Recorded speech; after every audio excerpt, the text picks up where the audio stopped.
గత మార్కుల విధానం రెండో సబ్జెక్టు ఏదైనా ఎంపిక చేసుకునేందుకు ఐచ్ఛికం సిబిఎస్ఈ విధానంలో పరీక్షలకు ప్రతిపాదనలు వచ్చే విద్యా సంవత్సరం అమలు ఇంటర్మీడియట్లో అంతర్గత మార్కుల విధానాన్ని తీసుకొచ్చేందుకు ఇంటర్మీడియట్ విద్యామండలి ప్రతిపాదన సిద్ధం చేసింది. ఆర్ట్స్ గ్రూపులకు 20% అంతర్గత మార్కులు, సైన్స్ గ్రూప్ విద్యార్థులకు 30 మార్కులకు ప్రాక్టికల్స్ ఉండబోతున్నాయి.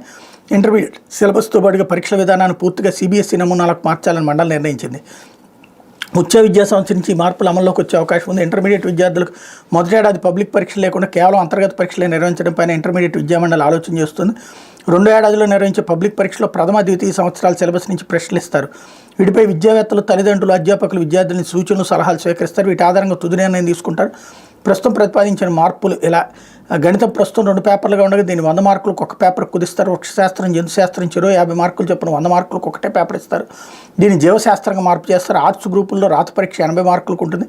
20 మార్కులకు అంతర్గత మార్కులు ఉంటాయి. ఎంపీసీ, బైపీసీ గ్రూపుల్లో 30 మార్కులకు ప్రస్తుతం ఉన్నట్టే ప్రాక్టికల్స్ ఉంటాయి. ఆర్ట్స్ సబ్జెక్టులకు ఇచ్చినట్టే గణితానికి సంబంధించి 20% అంతర్గత మార్కుల విధానం ఉంటుంది.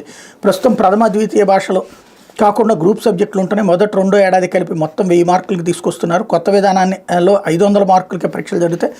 మొదటి ఏడాది అన్ని అంతర్గత పరీక్షలే కావడంతో రెండో ఏడాది మార్కులే ప్రామాణికంగా ఉండబోతున్నాయి. ఒక సబ్జెక్టుగా ఆంగ్ల భాష తప్పనిసరిగా ఉంటుంది. రెండో ఐచ్ఛికంగా విద్యార్థులు ఏ సబ్జెక్టు పైన ఎంపిక చేసుకోవచ్చు. ఉదాహరణకు ఆర్ట్స్ గ్రూప్ వాళ్ళకి ఆసక్తి ఉంటే జీవశాస్త్రం, గణితం లాంటి రెండో సబ్జెక్టు ఎంపిక చేసుకునే అవకాశం ఉందన్నట్టు వార్తని హైలైట్ చేశారు. లేకపోతే